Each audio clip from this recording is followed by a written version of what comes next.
create a space for people to discover different cultures and promote at the same time diversity.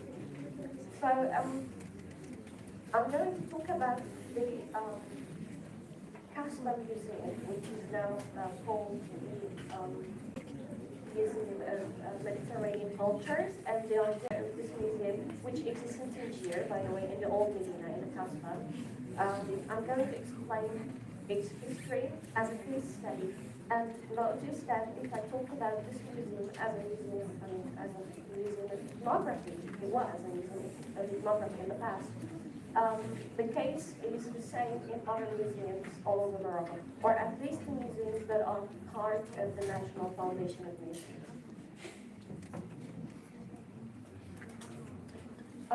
So before, I'm going to talk about the history to put you in context so that you can carry on and understand the idea of translation and narration in the museum context.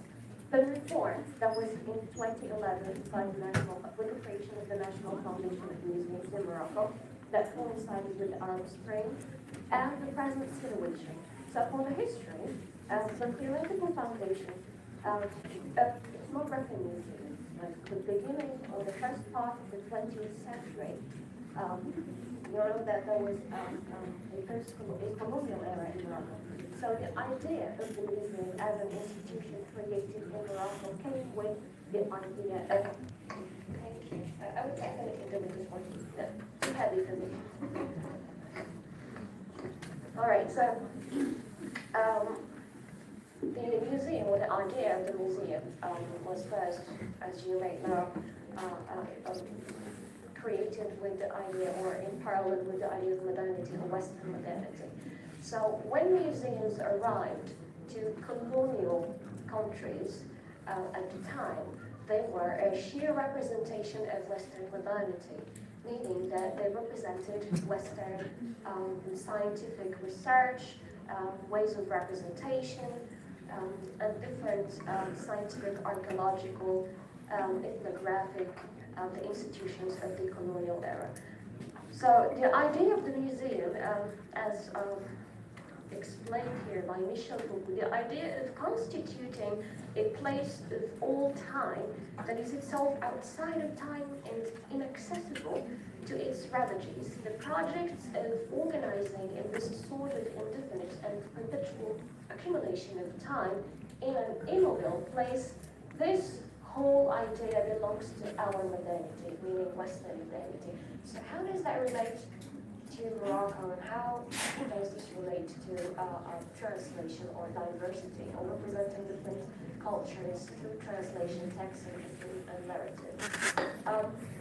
So as you may know, if you look at museums in Morocco, there are two types of, like you can find museums in the administrative city or the modern city, which are new, and then the other museums, or ethnography museums in particular, they are enclosed in the old Medina.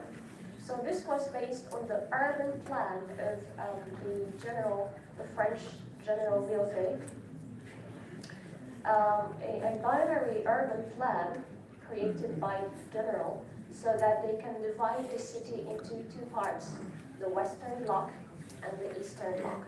So the Western Bloc, or the East, or the traditional city of the colonized, was the old traditional city enclosed within walls. And that area represented the past fixed within these walls. It represented what is passive, what is archaic, what is something that the West, that is, I would say, it was subject to the Western gaze and Western study. So ethnography itself as a field of studies, it came with colonization. So the ethnographic museums, now they still exist in Morocco. The first problem is that even if they changed the names of the museums with the reform that was carried out by the National Foundation of Museums, the museum itself it is still a symbol of the past as it was created by the colonizer. It is still, the whole collections of what represented at the time the Moroccan culture to the what is against modernity, what is against dynamism, what is against active life or modernity in general. So after the reform,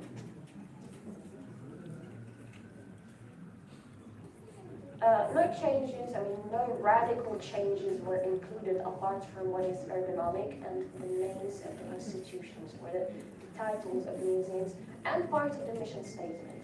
So the first problem, as I mentioned before, is that we still, as Moroccan people, see ourselves in those institutions as they are. We see ourselves represented by the West, the idea of the colonizer. So the second thing is that the absence of labels and narratives in those institutions, they create some sort of a dilemma. Like you have to go there and have a look at those objects. There is nothing but labels with a title of the object, what it is, and also the century where it was created or found. Then there is nothing else. So there are two possible ways that we can read as visitors this thing. The first is the lack of or its history. The second thing is lack of translation. There is only Arabic and French, knowing that now as a touristic country, Morocco has a lot of tourists from different countries, and at least there should be text in English so that people could understand or create a view or a vision about what it was all about.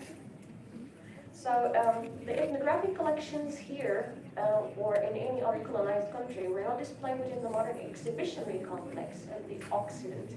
These cultural policies strive to represent the local culture outside of the theology of European history, and most particularly modernity. So now archaeology museums, if you notice, and art galleries, most of them exist outside of the old city, while ethnographic museums, they still exist in the old Medina. So we can still see this binary plan going on. So with this reform, again, the colonial legacy still exists, it persists. All right, so all ethnography museums in Morocco continue to exist in the historic cities, maintaining a colonial urban division plan.